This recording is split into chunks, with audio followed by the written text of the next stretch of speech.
Osho, The Messiah, Volume 2, Reflections on Khalil Gibran's The Prophet, given at the Osho Commune International, Pune, India. Discourse number 21. Commentaries by Bhagwan Sri Rajneesh on Khalil Gibran's The Prophet. Beloved Bhagwan, wise men have come to you to give you of their wisdom. I came to take of your wisdom. And behold, I have found that which is greater than wisdom. It is a flame spirit in you, ever gathering more of itself, while you, heedless of its expansion, bewail the withering of your days.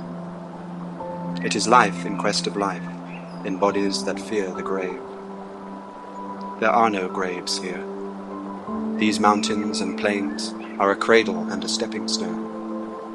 Whenever you pass by the field where you have laid your ancestors, look well thereupon, and you shall see yourselves and your children dancing hand in hand.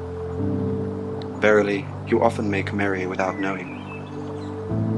Others have come to you, for golden promises made unto your faith you have given, but riches and power and glory. Less than a promise have I given, and yet more generous have you been to me. You have given me my deeper thirsting after life. Surely there is no greater gift to a man than that which turns all his aims into parching lips, and all life into a fountain. And in this lies my honor and my reward, that whenever I come to the fountain to drink, I find the living water itself thirsty, and it drinks me while I drink it. Some of you have deemed me proud and over-shy to receive gifts. Too proud indeed am I to receive wages, but not gifts. And though I have eaten berries among the hills, when you would have had me sit at your board, and slept in the portico of the temple, when you would gladly have sheltered me, yet it was not your loving mindfulness of my days and my nights that made food sweet to my mouth and girdled my sleep with visions. For this I bless you most. You give much, and know not that you give at all. Verily, the kindness that gazes upon itself in a mirror turns to stone, and a good deed that calls itself by tender names becomes the parent to a curse.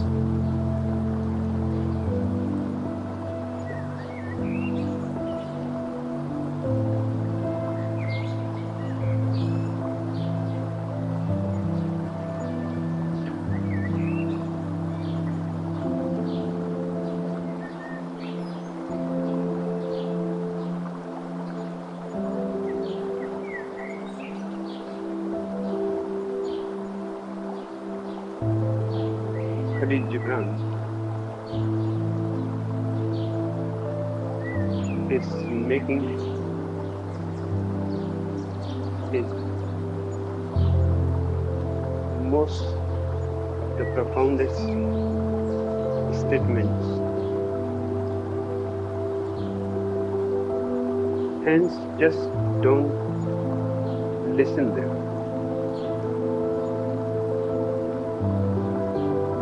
Unless you drink them and let them become your blood, your bones and your marrow,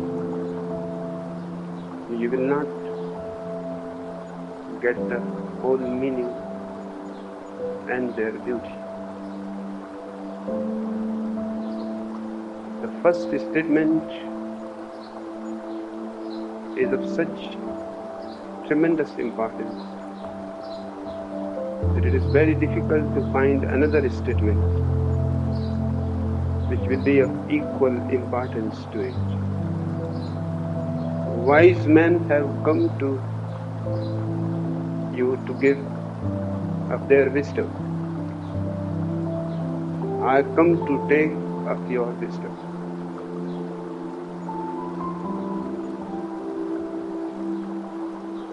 Usually,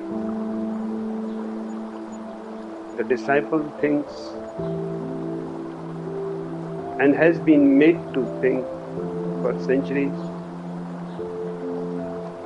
that the master gives his wisdom to him. that is absolutely untrue. The Master simply takes away all that you think wisdom, but which is not wisdom, only borrowed knowledge. Looks like wisdom, but is phony, because it is not rooted in your experience.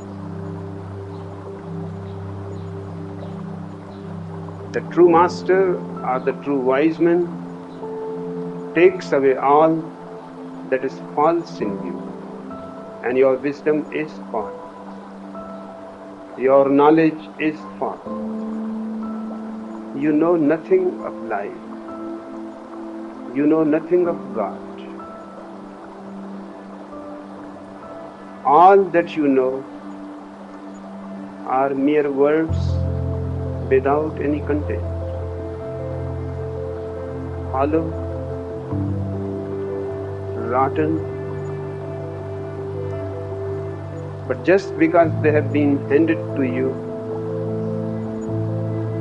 by your parents, by your teachers, by your priests,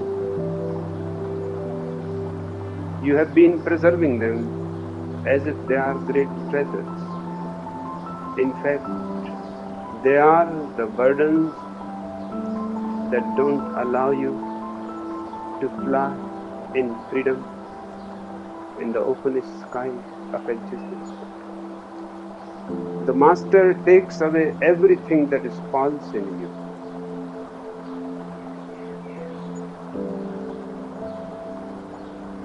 And what is not false in you? Your whole personality is given by the society. You had come in the world innocent, full of wonder, knowing nothing, but longing to know everything. The society has filled your mind with all kinds of knowledge. And one thing has to be remembered here, that knowledge is significant when it grows within you. It becomes poisonous and dangerous and murderous when it is forced upon you. All that you know, have a look at it. Has it grown within you? Or it has been forced upon you? Is it a conditioning from the outside? Or just an overflowing of your own being, of your own spring of life? You don't know anything about your own being.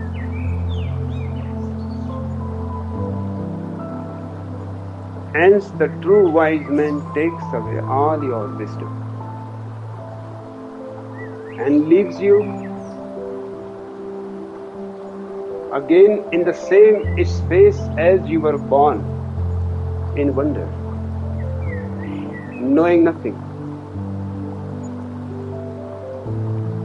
From there, your authentic journey can start. I am reminded of one of the great mystics, Bodhidharma. Near about 1400 years before, he went to China. He was invited by the Emperor Wu of China. Even the emperor had come to the boundaries of his empire, and his empire was perhaps the greatest empire of those days, to receive Bodhidharma.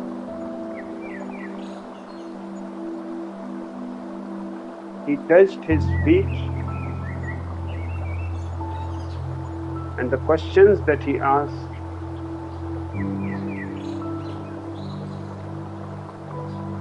prevented Bodhidharma from entering his empire. His questions were not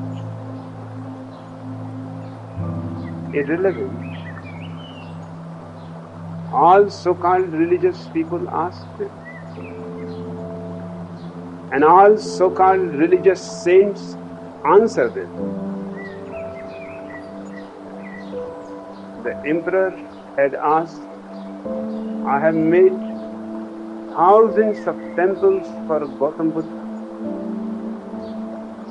and I have thousands of scholars continuously translating words of Gautam Buddha into Chinese. I have opened many monasteries, and the whole China is now under the great influence of Gautam Buddha. What will be my reward for all this? Bodhidharma stared at the emperor and said, you will fall in hell.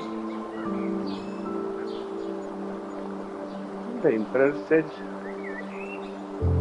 have I done anything wrong? Bodhidharma said, whatever you have done is right. But if doing it in itself is not your reward, then you have missed the whole point.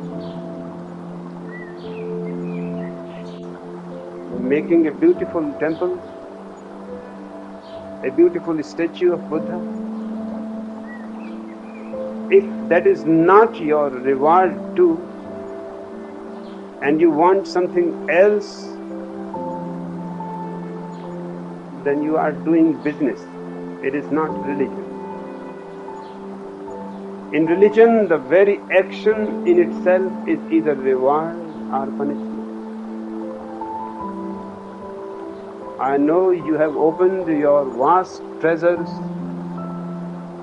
for the spread of the message of Gautam Buddha, but you are waiting to have greater treasures in future life, in paradise, as a reward.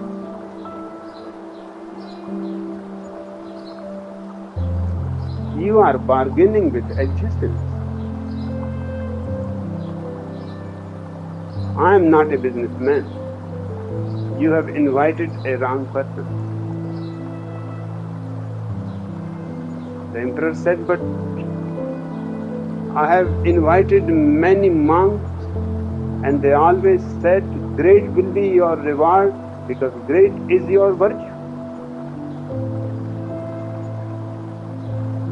Bodhidharma said, I will not enter into your kingdom. I will remain outside. The day you understand that every action is in itself its reward or punishment, I am available to you. You can come. He stayed outside the boundaries for 9 years. Bodhidharma was a very strange man, but a very beautiful man. So truthful and so straightforward. The Emperor Wu could not sleep the whole night. And in the morning he was back. And he said, forgive me.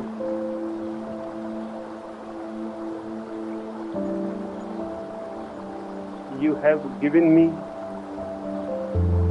such a shock, but I needed it. I was living under an illusion. You have broken my illusion. I am ready to learn. Bodhidharma said, there is nothing to learn. You have to be ready to unlearn. You already know too much. and all that you know is false. If you want to be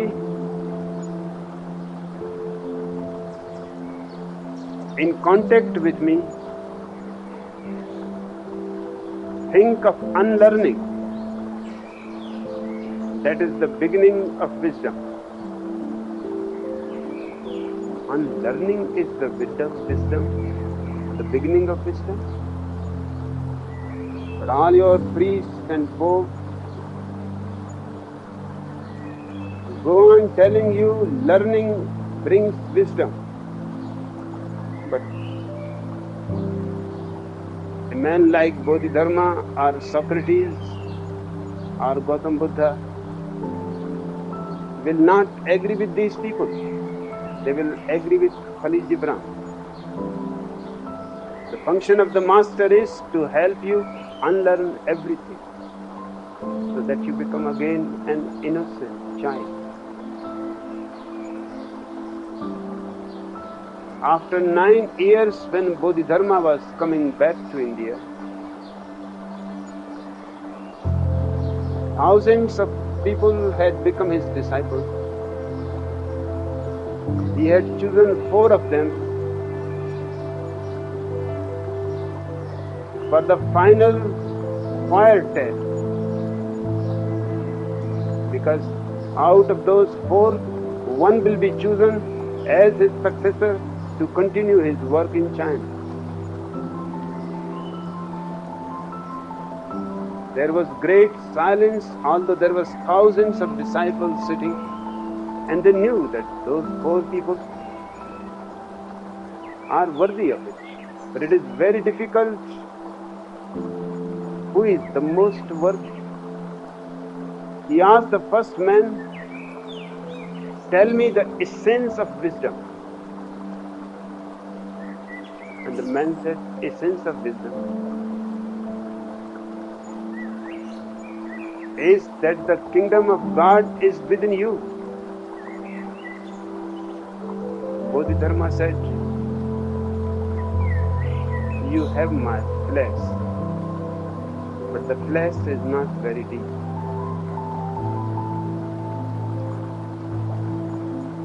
You are not chosen to be my successor. What you have said has a far away echo of truth in it, but it is too far away. He asked the second disciple, you tell me what is the essence of wisdom? And he said, the essence of wisdom is meditation, being absolutely silent. Bodhidharma said, you have my bones, but you don't have me. You cannot be my successor. And he turned to the third man and asked the same question, what is the essence of wisdom? The third person said, the essence of wisdom is to bring your potential to its ultimate actuality, to blossom, to bring flowers to your being. Bodhidharma said, you have my marrow, but still you are not yet capable of being my successor. You are very close, but even closeness is a distance. And he turned to the fourth man and he asked the same question. And the fourth man has tears in his eyes and he collapsed into his feet, not saying a single word. Bodhidharma said, I understand your silence, but these thousands of people will not understand it. You have to bring your experience into words. Say it. And the man with tears said, I don't know. And Bodhidharma said, you are going to be my successor. Because the person who can say, I do not know, has already reached to the door of the temple of wisdom. He is already standing on the door. His innocence, his not knowing, is the beginning of knowing.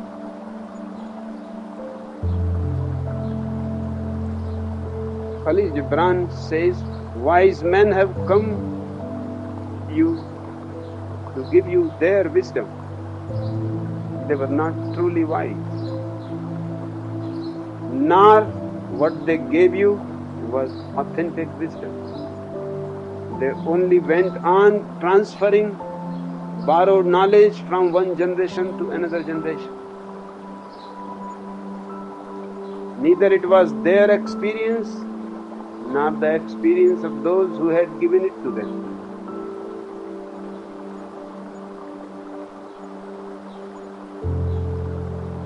I came to take off your wisdom. That's why a true master is going to be condemned by the whole world. For the simple reason, because he does not give anything to you. On the contrary, he goes on taking things away from you. He leaves you utterly naked, in a state of innocence, like a child. Only from there, your real growth starts. Only from there is the true beginning.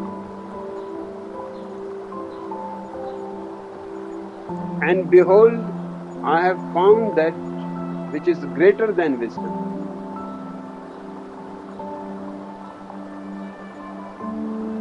What is greater than wisdom?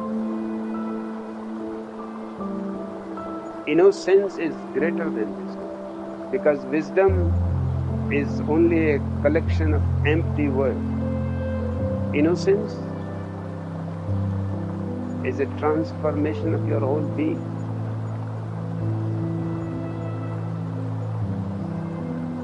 As if you are clean of all dust.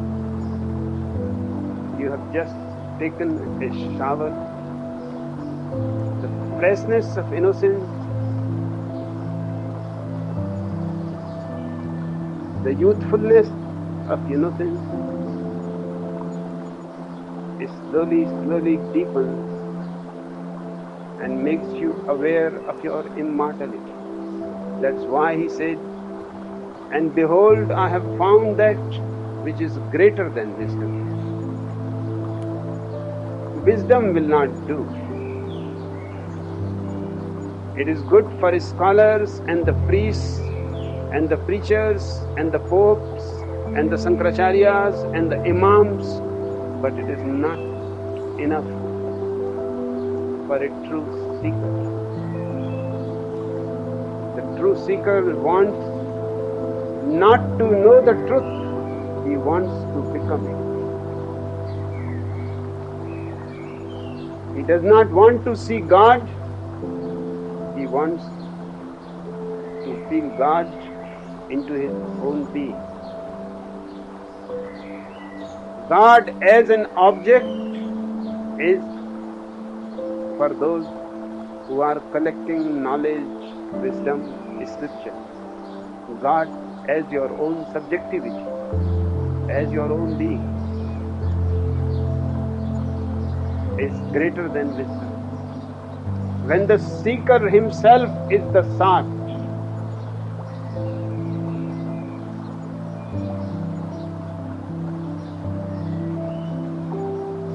When the observer himself is the observed,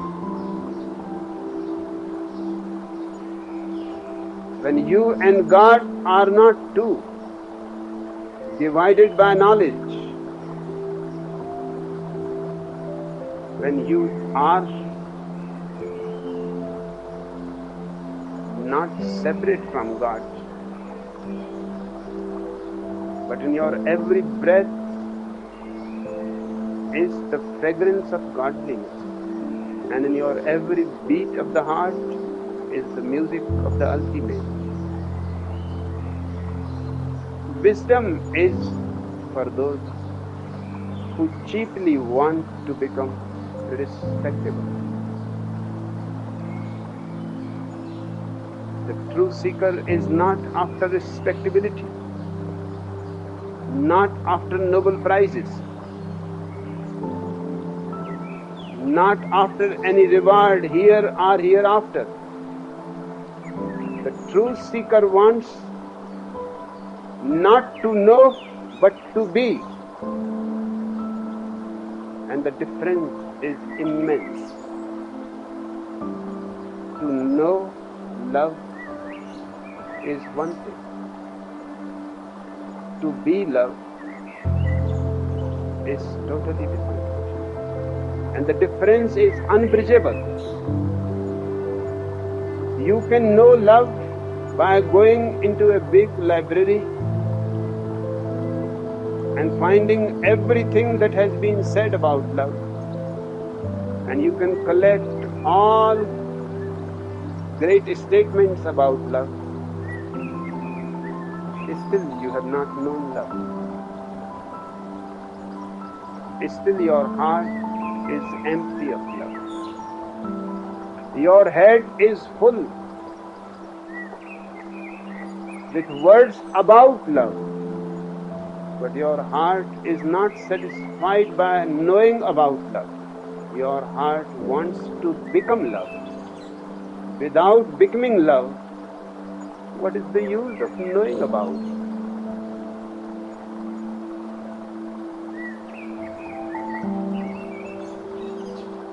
It is a flame,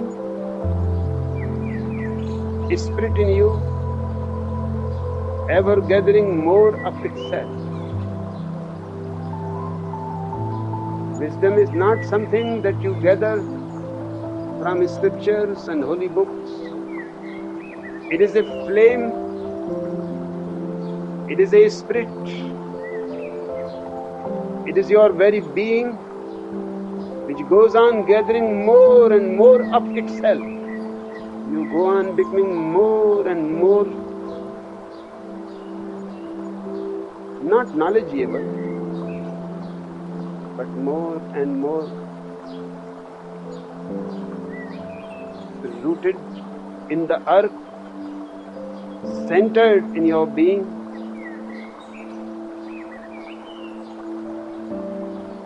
Out of this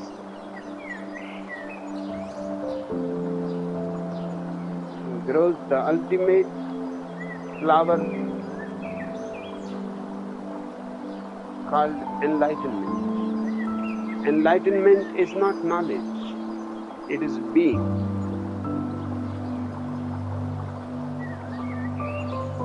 While you, heedless of its expansion, bewail the withering of your days, it is life in quest of life in bodies that fear the grave. What the seeker is doing, it is life in quest of more life. It is dance that wants to become more perfect. It is silence that wants to become more deeper.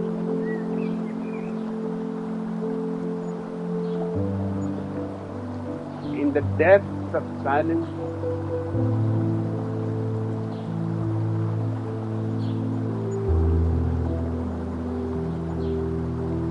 there is a soundless sound.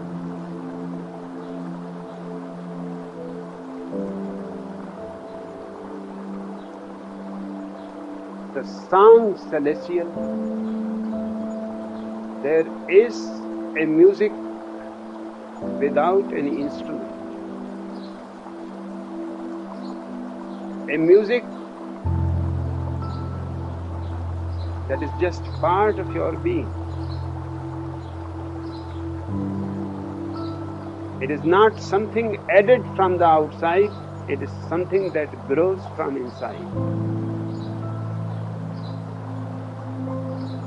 Every being is pregnant with God.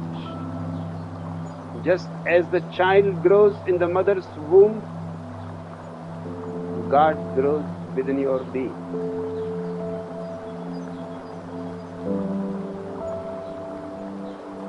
Clean yourself of all rubbish that you have gathered, so that your God can have enough space to grow.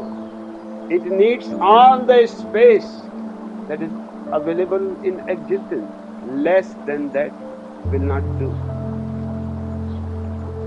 There are no graves here. Remember, don't be afraid of death.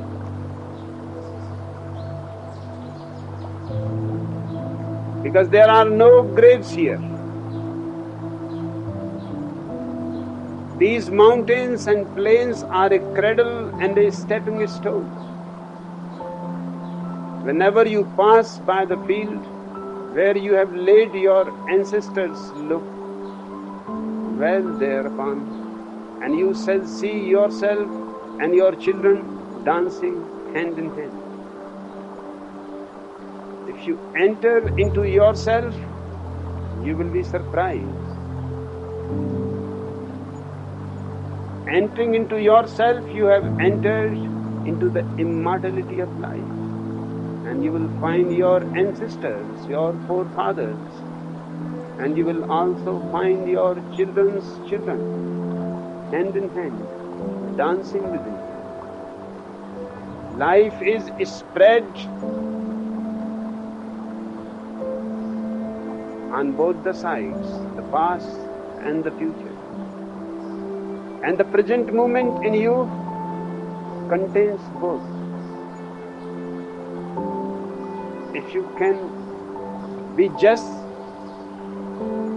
here and now, without any thought, any disturbance, totally centered, in that very centering, you will find that you are only a link within an eternal life, and the change goes backwards, containing all your forefathers from the very beginning, and it goes forwards, containing those children who have not yet born, but their seeds are there. To know the present is to know the past, and it is to know the future. And then you will be able to say, there are no graves here. There is only life eternal. Graves exist because of our ignorance. Because we have never entered into our own life. We have remained always outside of our own life. That's why the grave exists. Otherwise, there will be no graves. When I started telling to my people, when that some sannyasin leaves the body, there is no need to be sad and sorry. Dance and celebrate. Celebrate even the death, because death is false. Celebrate that one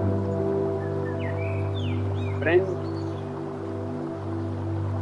has passed into future, into a new body. But nobody dies.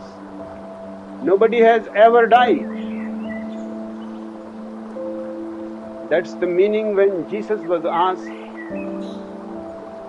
will you say something about Abraham? The oldest most ancient father of humanity. Jesus said, before Abraham was, I was. He is not saying anything about Abraham. He is saying even before Abraham. And Abraham was almost 2000 years before Jesus. He says, even before Abraham was, I was. The same can be said even before my children's children and their children will be, I will be. I am spread all over existence.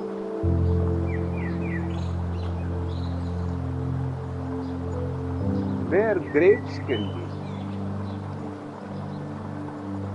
there are no graves.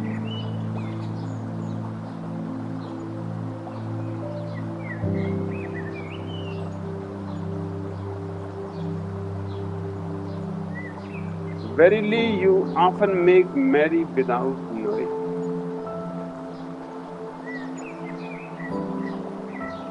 Whenever you pass by the field where you have laid your ancestors, look well thereupon, and you shall see yourselves and your children dancing hand in hand. Verily, you often make merry without knowing. Because it is such a profound truth, the eternity of your life, that whether you know it or not, once in a while it explodes in your joy, in your dance, in your music. You don't know what it is, which takes the grip of you, of which you become possessed. It is the life eternal within. The painter does not know. I am talking about the authentic painter, not the technician. The painter does not know who is painting through his hands. Neither the poet knows who is writing through his hand. When Coleridge died, he left near about 40,000 poems incomplete. And his whole life his friends were saying, these poems are so beautiful. Why don't you complete them? And it is not much work. Some poem is missing only one line, or two lines, or three lines. It is almost complete. Just compose one line more, and it will be part of the eternal literature of humanity. But Coleridge always said, I have never written anything. Whenever I am possessed, something pours from me. Sometimes the poem is complete. Sometimes, before the poem is complete, the possession has disappeared. Coleridge is there. I have tried, and I can deceive the whole world, but I cannot deceive myself. Just to compose one line more and make the poem complete, nobody is going to find unless a man reads who has the same poetic experience as me. Only he will find that all these lines have come from the beyond, but one line, the last line, is written by somebody else. And I don't want to deceive myself or the future humanity. It happened when one of the greatest Indian poet of this century, Rabindranath Tagore, translated his poems in English, upon which he was conferred the Nobel Prize. he was a little hesitant, because everything else is easy to translate. Poetry is very difficult to translate. Every language has its own nuance. Every language has its own different taste, its own different sound. No other language can catch up with it. It may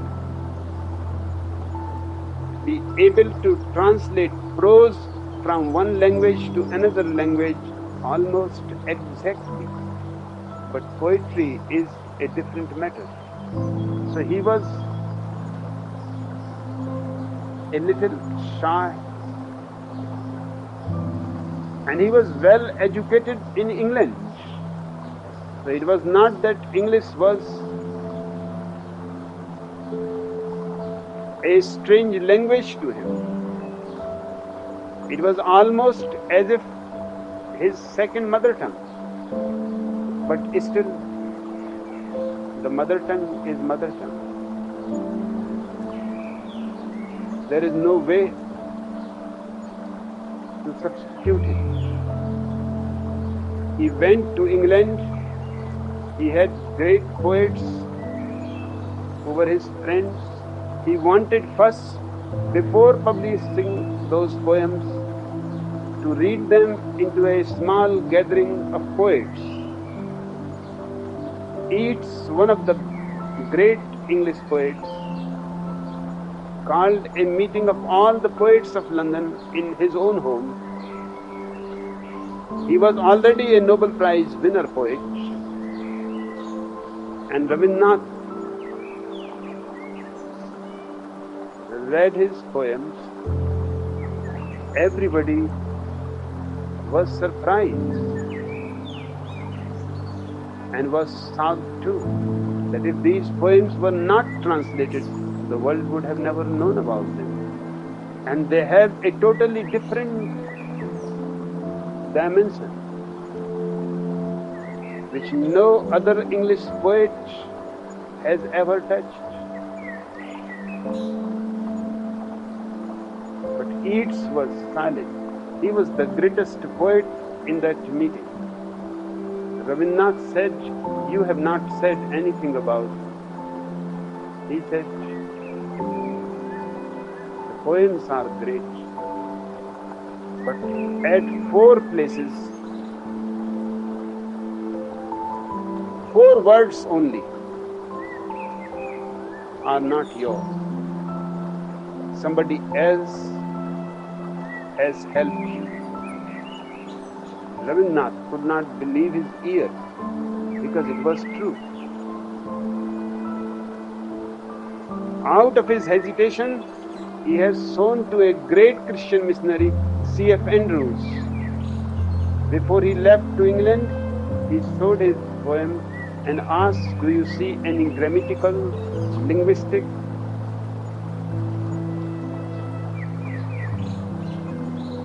mistakes in them?"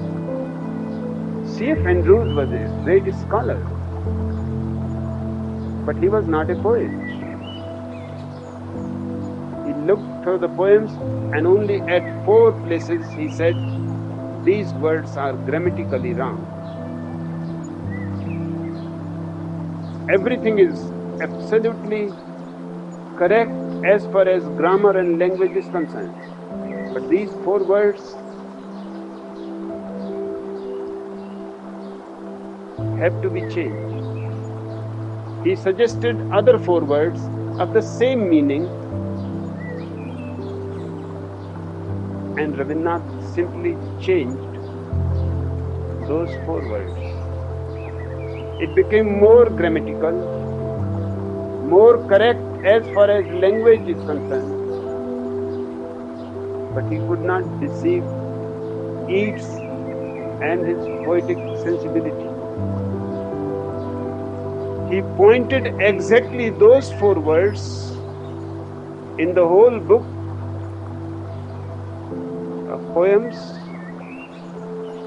and he said, "These words are perfectly right as far as grammar is concerned, But whoever suggested them is not a poet.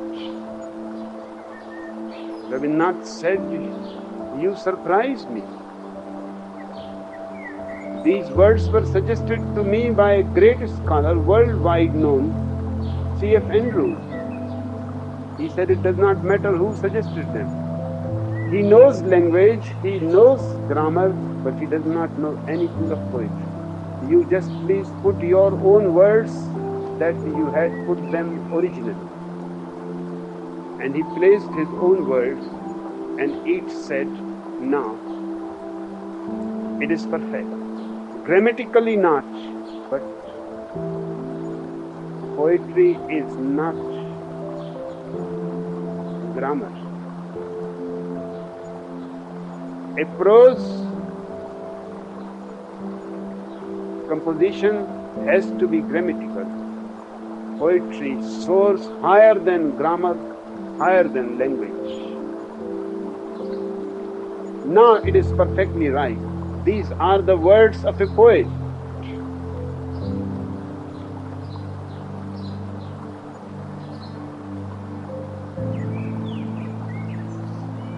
It is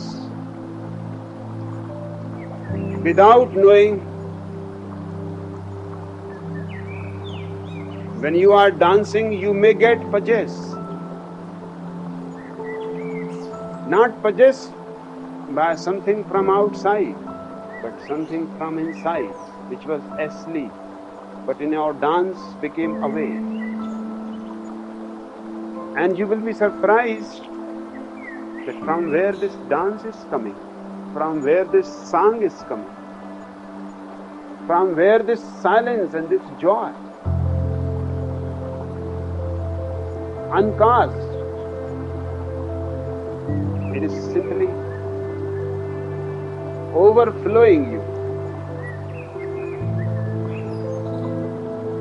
This overflow happens to everybody once in a while, but without your knowing. Otherwise, these rare moments can be made of tremendous importance. They can become a transformation of your whole life. If you know from where the spring has suddenly exploded, from where this fragrance has come like a cloud surrounding you, if you go to its roots, its source, you will find not only your life, but life as such. Remember, those who have found life as such, not yours, not mine. They have found simply the pure life that moves from form to form, life to life, plane to plane.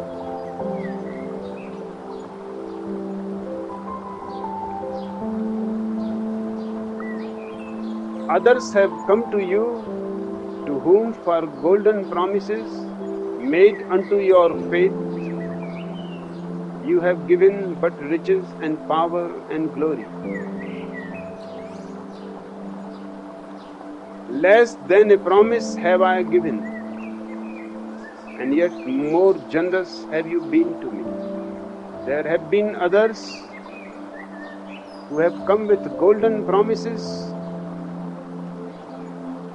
and you have given your great riches, power and glory to them.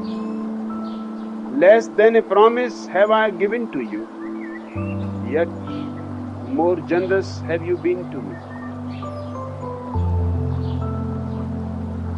What Khalil Gibran means, that people have been more generous to him. He means you have given me my deeper thirsting after life. Being amongst you,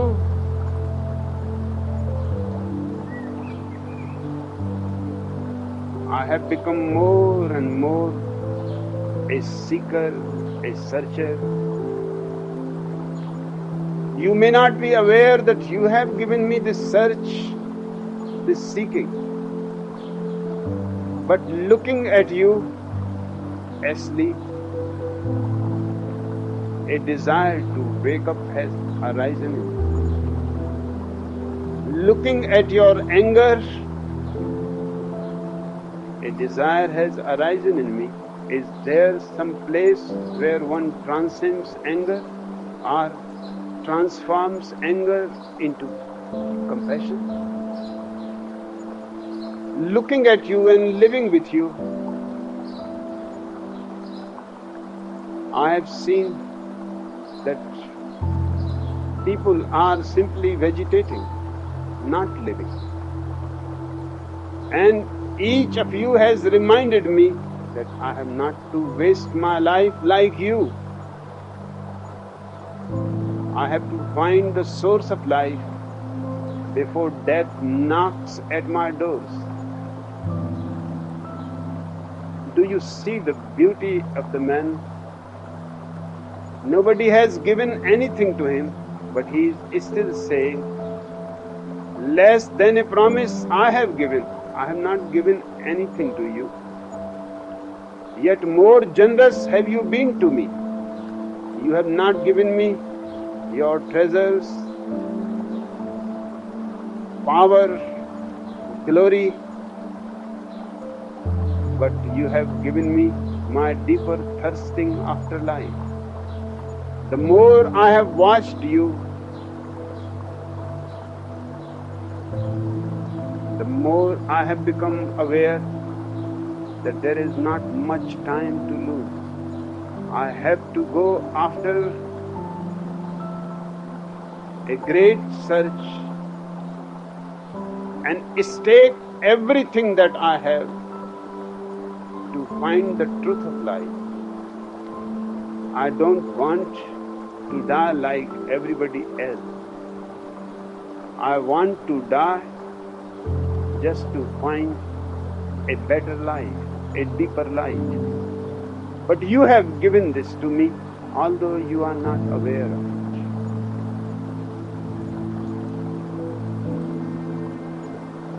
It happened when I came back from the university, completing my education. My whole family was worried for only one thing, that I should get married.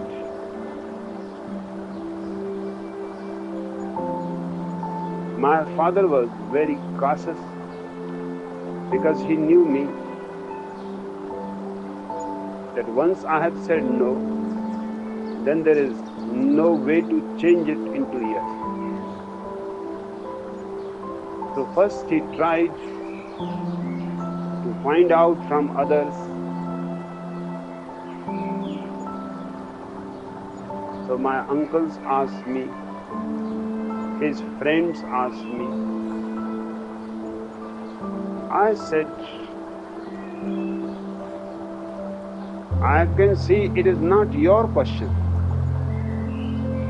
because you have never been interested in my life.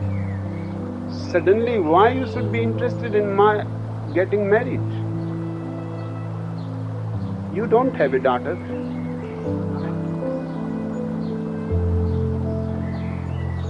So I can very easily infer somebody else's hand behind it. They said, this is great. Now we understand why your father is afraid to ask directly. I said, tell my father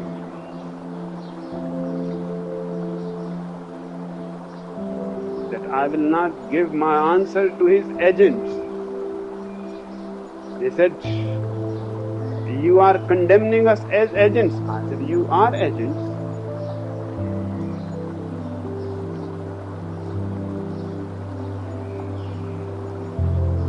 Then my father approached his best friend, who was a Supreme Court advocate and very well-known arguer, logician, law expert. My father said, perhaps you can convince him about marriage. He said, don't be worried. I have never lost a single case in my life. I am a born winner. And whenever I take a case in my hands, you can remain certain that victory is ours. I will take the case in my hand. You don't be worried. I am coming to your home this coming Sunday. My father told me that his friend wants to see me. I said, I would love to see him.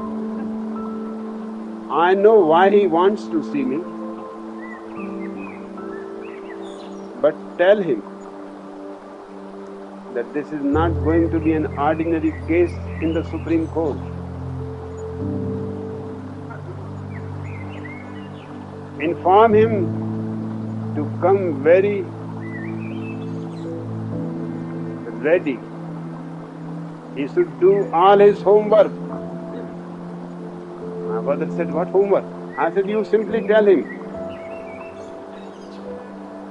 So he phoned him that he is saying first do homework. And when you are ready, he is willing to give you time. If you want next Sunday, there is no hurry. And he was furious. He said, what homework? I am coming today. I cannot wait for Sunday even. This is a challenge. So he came. I was standing out. I received him. I touched his feet because he was my father's very intimate friend.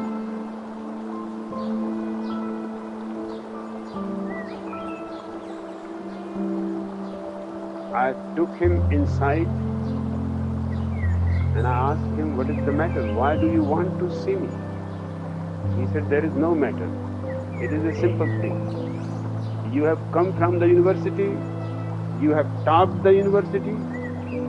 Now we can find the most beautiful girl, best educated, from the best family for you. Are you ready for marriage or not? I said, before I say yes or no, I want to ask you a question. He said, what question? I said, I want to know, are you happy with your marriage? And be honest, because this is a question of my whole life. And I know you and I know your wife.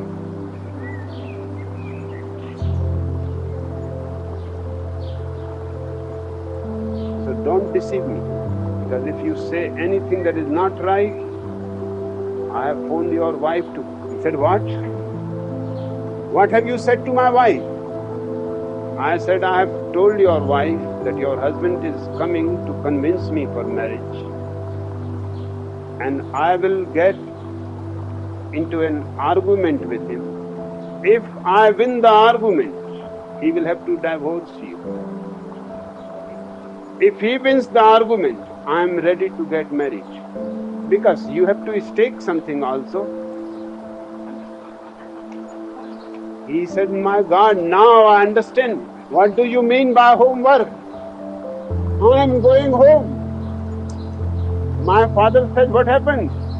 He said, I don't want to get involved into this matter. My life already is a torture. And this boy will create so much problems. He has already phoned my wife. Now I am trembling. She will be ready at the gate. I said, I am coming with you. He said, no need. I said, it is a government road. You cannot prevent me. It just happens you are going ahead, I am going behind. A coincidence.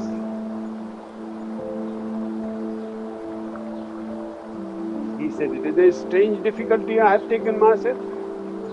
I have never thought about it, that it will become a problem.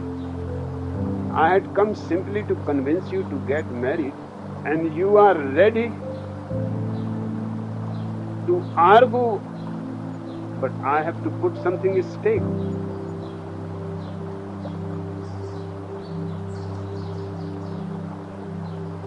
I cannot divorce my wife. I have children. And my wife, I may have win all the cases in the Supreme Court, but as far as my wife is concerned, she is always the winner. You just leave me alone. I will never mention about marriage. I told to my father, listen to him. He is saying that he will never mention even the word marriage. That's why I was saying I can give you time, have yourself completely prepared, consult all your law books, consult your wife. And I followed him. Many times he stopped and he said, I'm telling you, you go back.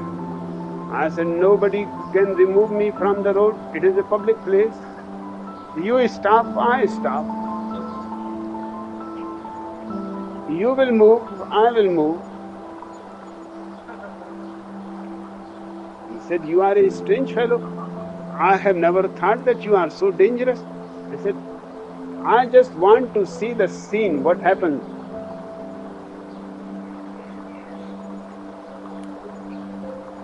Just to teach you a lesson that you yourself are tortured by your marriage, and 1,001 times you must have thought it would have been better if I had not married. Tell me the truth, I can go back. Otherwise, you will have to confess before your wife. It is better just on the road, we are alone. He said, this is something I had come to convince you, and you are making a mockery of me and my life.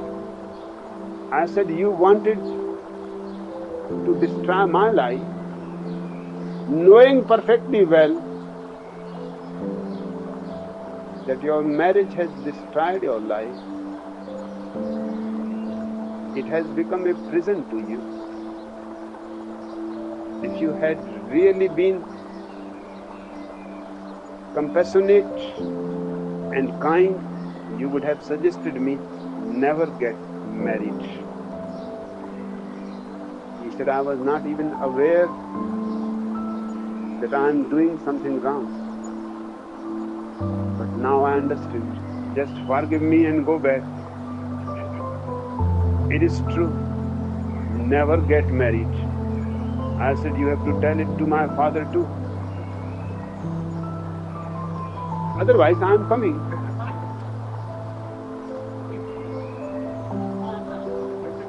I will not only see the scene, I will support your wife. And I know perfectly well that she has beaten you many times. He said, you know too much about my life? I said, I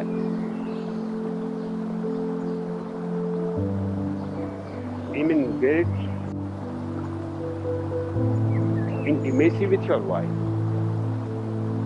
She loves me. She tells me everything that happens in the house. That today she has beaten you and you have gone to the court to beat somebody else. In fact, listening to her, I have become aware of the truth of the proverb that every great man has a woman behind him. I now know why he becomes great. Because the woman is behind him, beating him. The poor fellow has to beat somebody else. Naturally, he becomes great, continuously being beaten. He becomes famous. He said, I am coming with you. I will tell to your father that don't mention marriage. He is never going to be married because he has seen too much. I have seen so many people, my relatives, my uncles, my friends, fathers, my professors. I have never found a single person who was happy in marriage. And I am grateful to all those people because they saved me from marriage. Otherwise, I may have fallen into the same well. And since then, my whole work is to pull out as many people from the well. And once they are out of the well, they are so happy.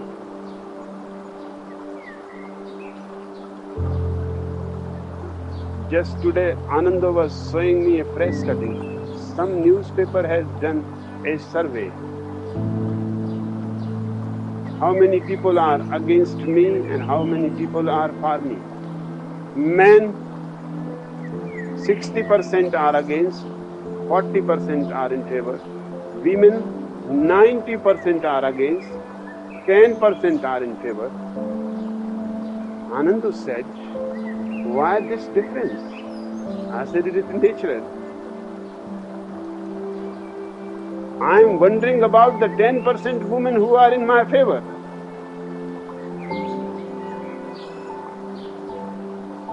The 90% who are against me is very simple fact. They are worried about their husband. If I am here, sooner or later their husband can be caught into my net. And once somebody is caught into my net, I pull him out of the well.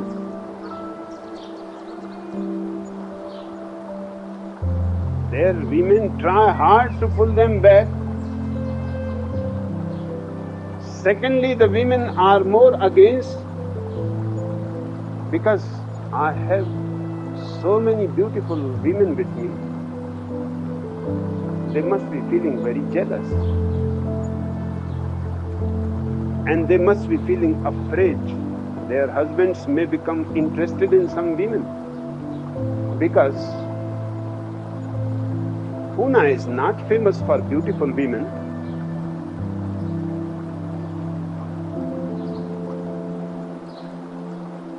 And the 40% man is in my favor. They must be tortured by their women. And they are waiting for me to help them get out of the well.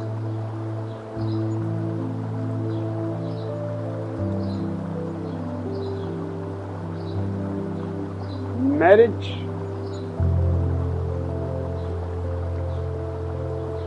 is one of the great prisons created by the past. And by the end of this century, all advanced countries are going to drop the very institution. Because in Germany and other Western countries, population is decreasing.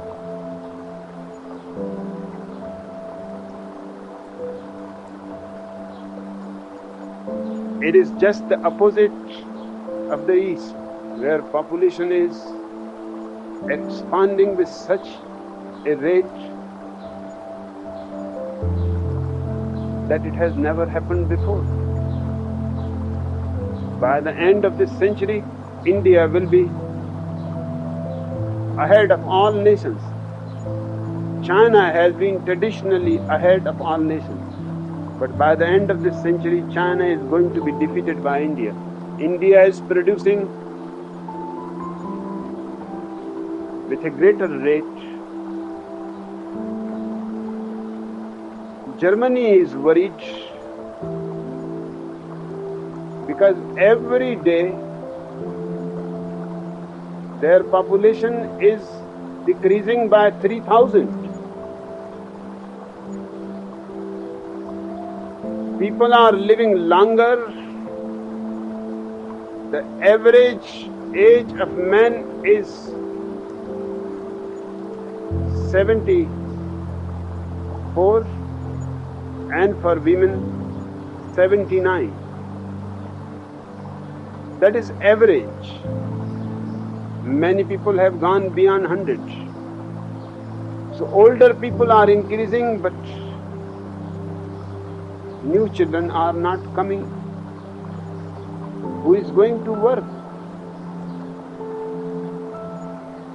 Who is going to be educated? Who is going to be enrolled for the army? And a greater fear that the East is increasing with such vastness that soon its population will start moving into other countries. No barriers will be able to prevent it. Even in Germany, every day 30,000 immigrants are entering. And the fear is soon Germans will be the minority and the immigrants will be the majority. They will have the government in their hands. All kinds of propaganda is being done to produce more children, all kinds of incentives, but nothing is working. And the reason is, unless they dissolve marriage, there is not going to be any increase of population, because married people get bored. They are no more interested in each other.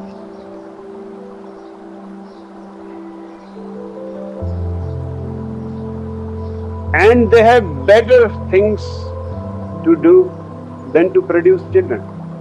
It is the poor people who produce children, because that is their only entertainment.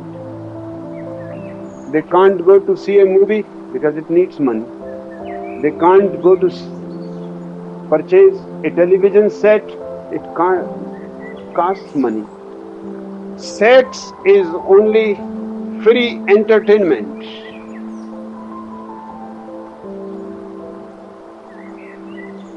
But in richer countries, there are many things.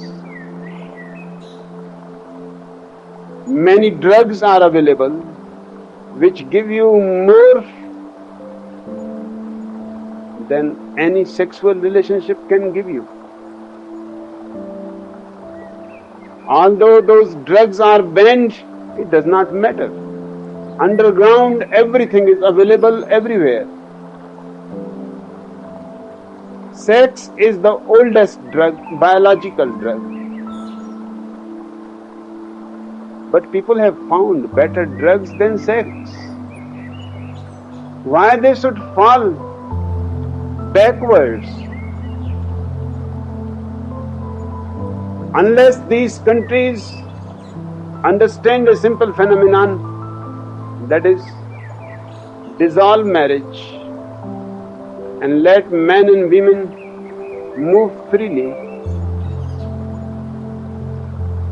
children should belong to the state. The state should take care of them. And then when a new woman meets a new man, naturally they would like to make love, they would like to have a child. If the state is going to take care of the child. So two things, the family has to disappear, the marriage has to disappear, and children has to be taken care by the state, and people have to be free, not in prisons. Otherwise, Western societies are in a danger of disappearing. Soon, floods of people, and you cannot prevent when it becomes floods of people. When one person wants to go to Germany, you can prevent him because he wants the visa and this and that. But when thousands of people move from one country to another country, who is going to prevent them? And how you are going to prevent them? By the end of this century, this country will have almost 1,080,000,000 people. Right now it has only 900 million people. It would have doubled the amount. Just within these few years, this century is not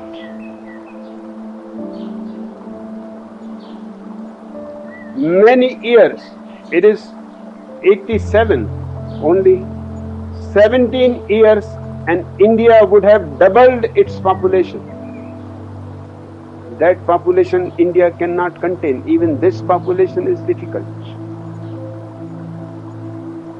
And it is a natural phenomenon when population becomes too much. It is going to move into countries where population is small.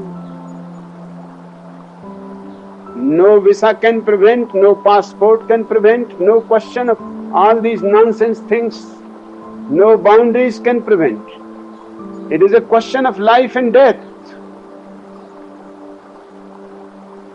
And when such situations arise, then naturally you have to understand that many things will have to be changed, otherwise you have to suffer the consequences.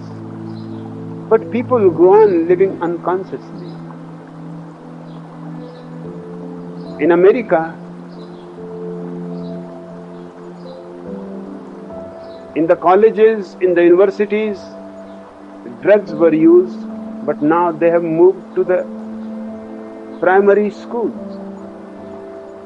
Small kids, 8-year-old, 10-year-old are using drugs. And just today, I could not believe that 12-year-old boys have committed thousands of murders last year and thousands of rapes and thousands of efforts to assassinate, although they could not succeed. But thousands they killed. 13-year-olds have done more harm. 14-year-olds are at the top in murders, in damaging people's life, in rape.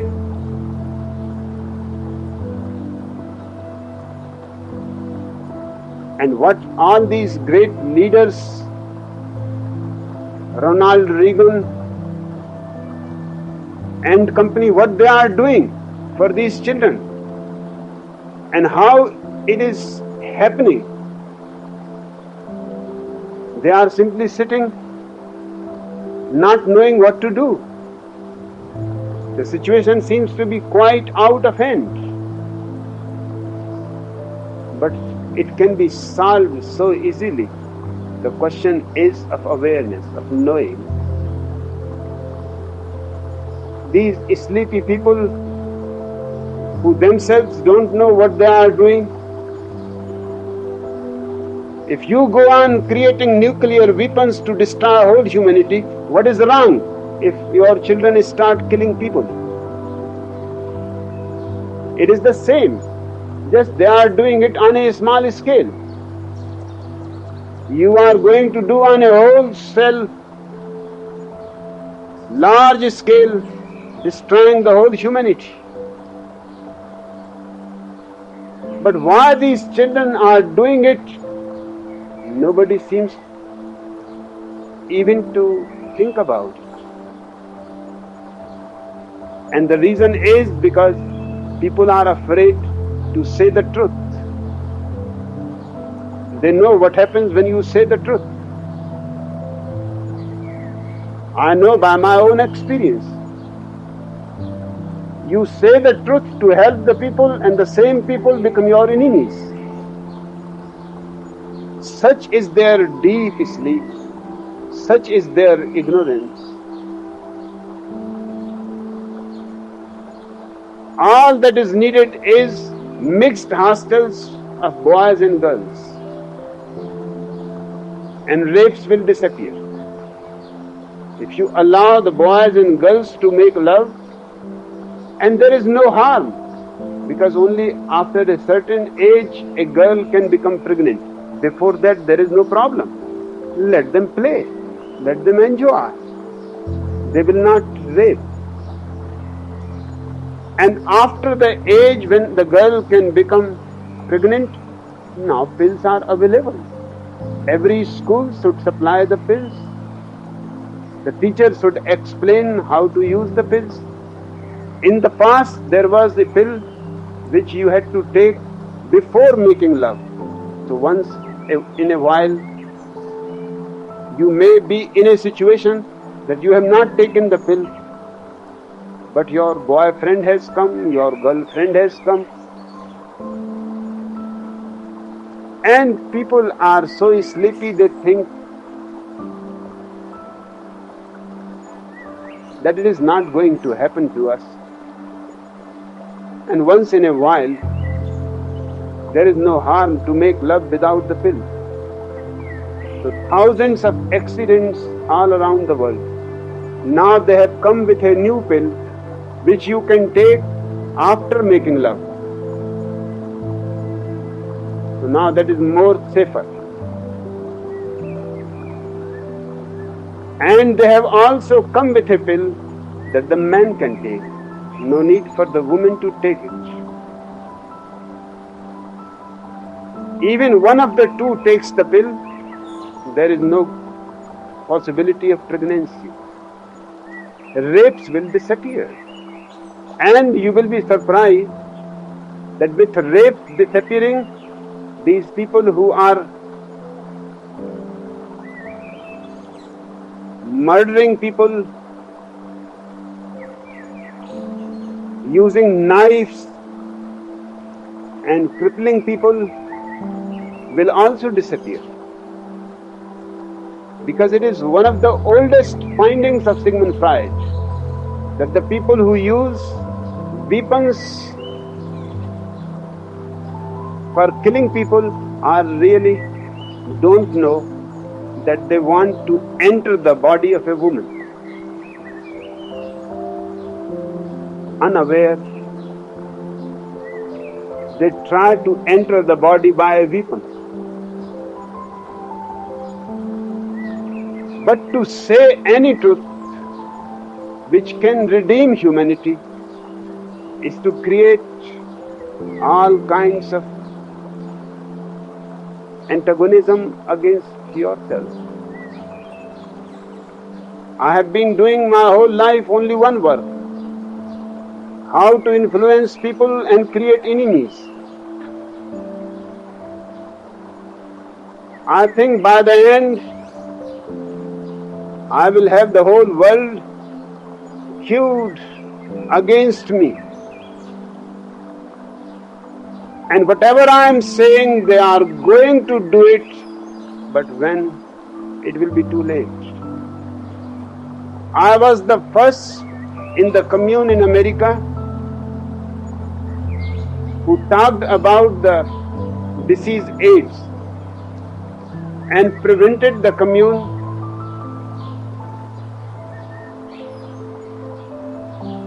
told the whole commune of 5,000 sannyasins to go through the test, because it is simply your compassion that you should not spread such a disease to those whom you love. And all news media make a mockery of it.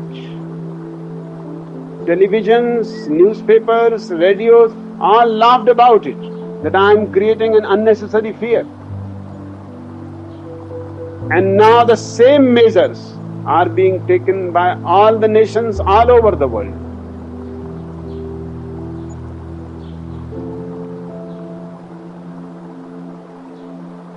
And nobody even remembers that I was the first to take those measures, and they had laughed about them. And the same is going the situation about other matters. I started speaking in 1951 when India has only 400 million people. And I was stoned because I told people to use birth control.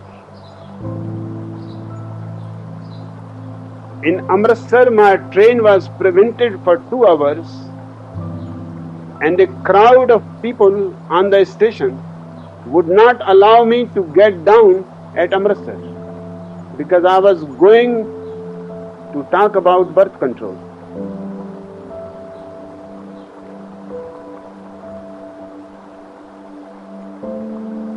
If they had listened to me, India would not have produced 500 million people in these 30 years. From 400 million, it has gone to 900 million. And the coming 17 years, it is going to double again. But to talk about birth control is irreligious.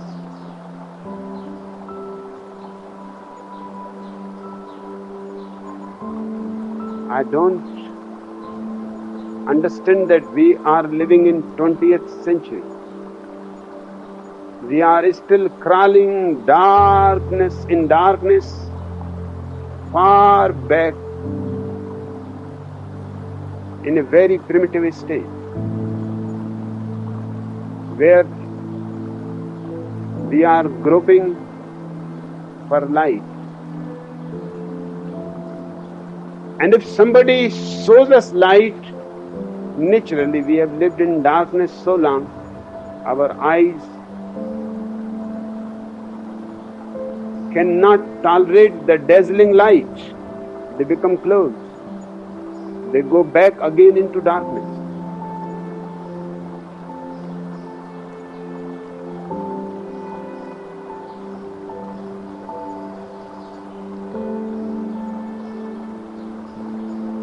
You have given me my deeper thirsting after life.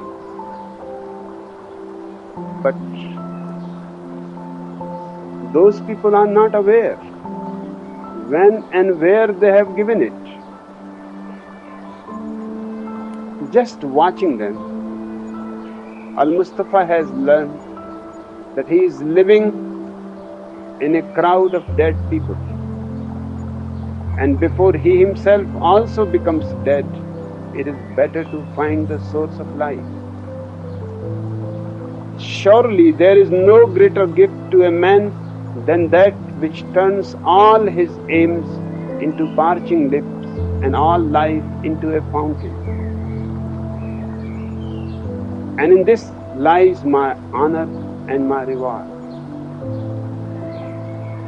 Nobody has given him anything. But if a man is intelligent, without your knowing, he will learn much from your sleep, from your behavior of unconsciousness, and he will try to live a different style of life. Naturally, such a man will say, and in this lies my honor and my reward. You have given me much, much more than you have given to those who have been giving you golden rewards into afterlife. I have not given you any promise. And in this, that whenever I come to the fountain to drink, I find the living water itself thirsty. And it drinks me while I drink it. It is a very metaphoric, very symbolic statement. He is saying, whenever I have come to the thirsty water, it is not only that I drink it, it is not only my need, it is also the need of the thirsty water. As I drink it, it drinks me. It is always give and take. It is never one-sided phenomenon. Some of you have deemed me proud and overshy to receive gifts. Too proud indeed am I to receive wages, but not gifts. Al-Mustafa says, certainly I am proud, and I will not receive any wages. But that does not mean that I will not receive a gift. A gift is out of love. I will not receive wages because I am not your servant or your slave. If you give out of your abundance, out of your love, as a friend, I am always available. And though I have eaten berries among the hills, when you would have had me sit at your board, and slept in the portico of the temple, when you would gladly have sheltered me, yet it was not your loving mindfulness of my days and my nights that made food sweet to my mouth and girdled my sleep with visions. I have not accepted your invitations to sleep in your houses, and I have not accepted your invitations to eat at your boards, because I want to be an individual, and I don't want any obligation, because all obligations turn into chains. All obligations finally become expectations. But your invitation has made my sleep sweeter, my days beautiful, my sleep full of visions and dreams. For this I bless you most. You give me much and know not that you give at all. The best gift is which is given without any idea that you are giving it. The moment the idea of giving it comes into, the gift turns sour.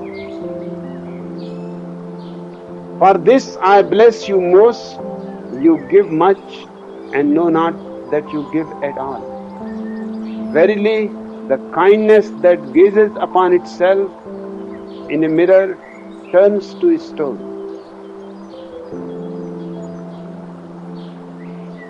And a good deed that calls itself by tender names becomes the parent to a curse. Whenever you do something good, do it out of love, not out of duty. I used to go to many clubs to speak. In one Rotary club, they had a motto placed just in front of me: we serve.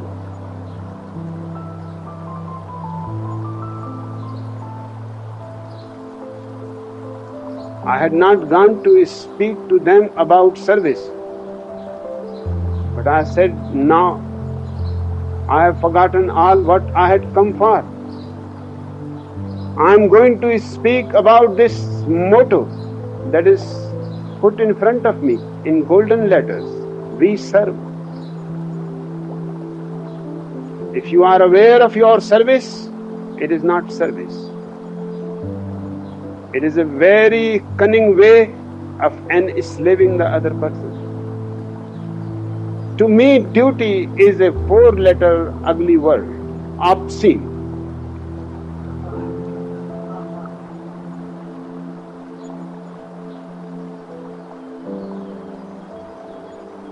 Never do anything out of the idea of duty, because it means you are forcing yourself. It means you are fulfilling a certain demand from the other side. It means you are following a certain discipline taught by the society to you. Only act out of love. Then only your act is beautiful and is a blessing.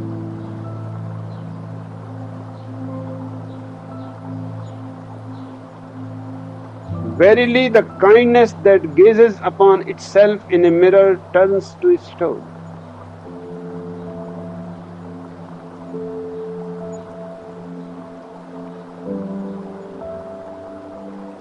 You should do things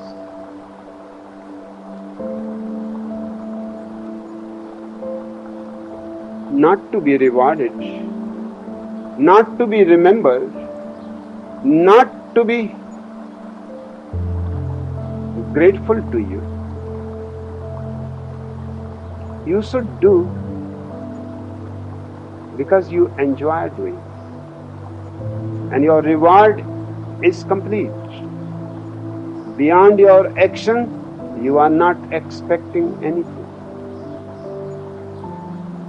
Otherwise, even the best act becomes ugly. The most beautiful face, if goes on constantly gazing into the mirror, becomes a stone.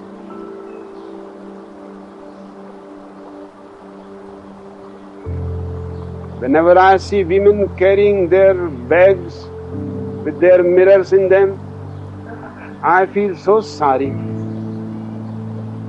because this is possible only for an ugly woman.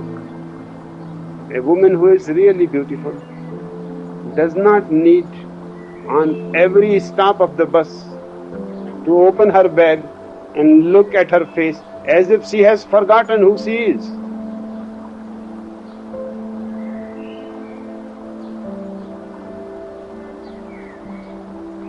Mullah Nasruddin was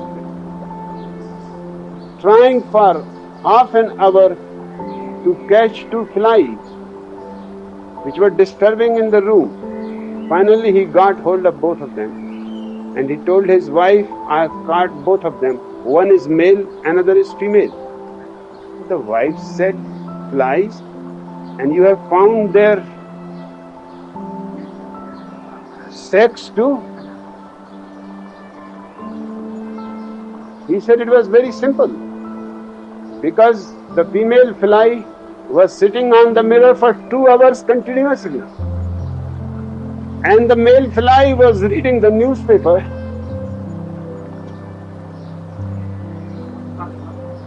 It is just pure logic to infer who is male, who is female. Both remain glued, one with the mirror, one with the newspaper.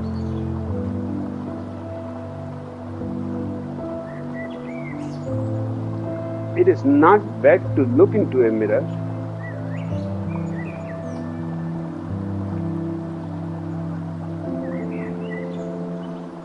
but to carry a mirror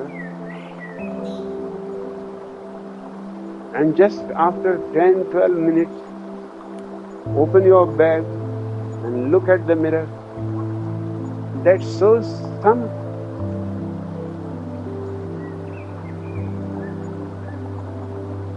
fear that you are not beautiful. Beauty is beauty even in its utter nudity.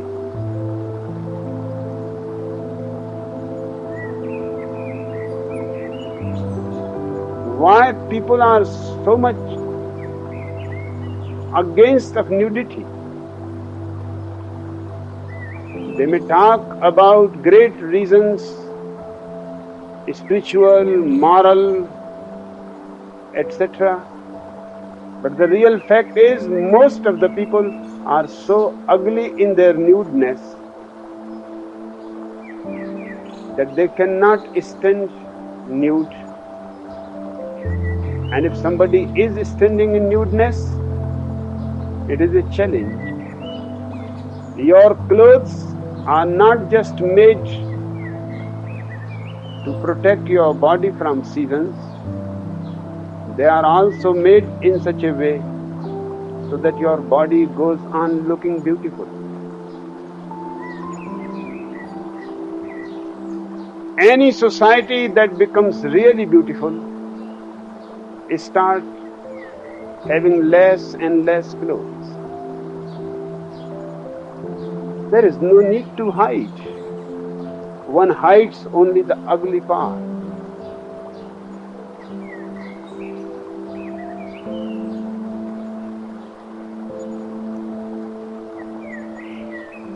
And this is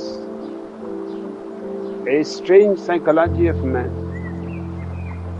that he becomes interested only in the parts which you are hiding.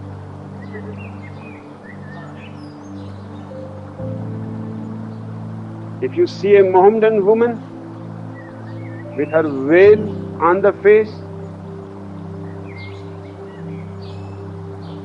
then everybody stops working.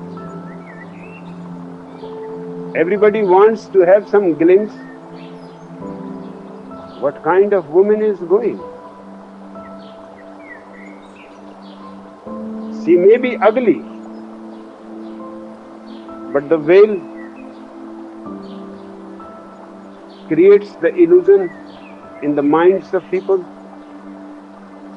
that who knows what she is hiding behind it. Whenever a Mohammedan is married, the first question the wife asks to the husband is before whom in the family she can remove her veil.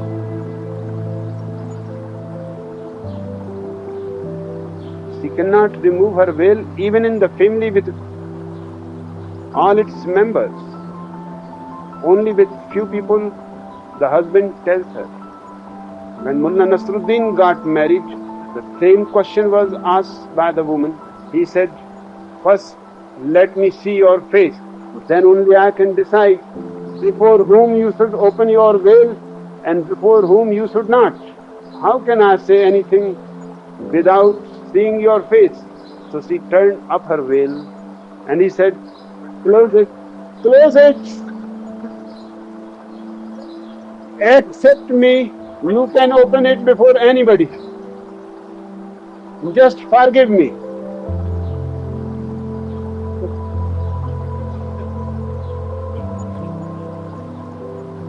Take revenge with the whole world, but just, I am your poor husband. Just completely, you are free with only one exception, and that is I am.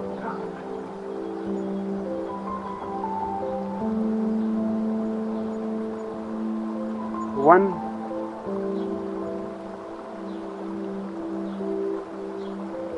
should not be too much aware of his good deeds. Otherwise, that very awareness kills them. The story is told about a famous Sufi mystic of Egypt, Zunnun. God became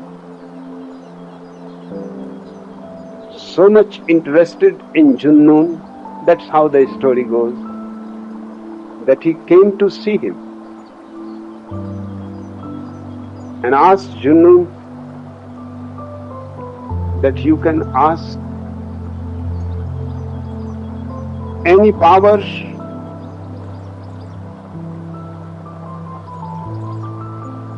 and I will promise that you will have it. Junnun said, I want only one thing.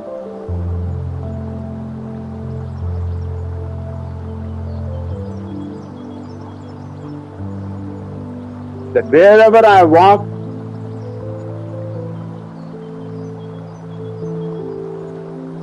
trees are without leaves, they should immediately have green leaves and flowers. If the well is dry, it should have immediately a fullness of water.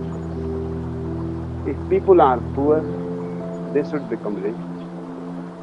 That kind of things he said, but with one condition.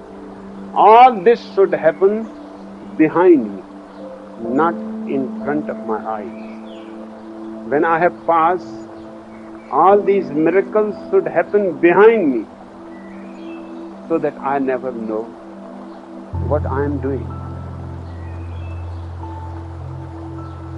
So nobody else knows who has blessed. I want to remain anonymous. If you can manage that, then give me the power to do goodness.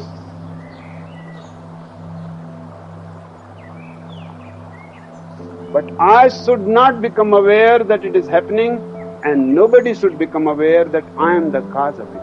Always behind my back.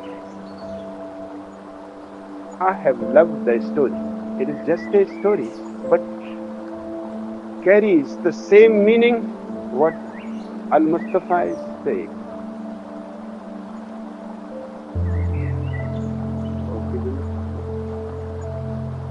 Yes, Bhagwan.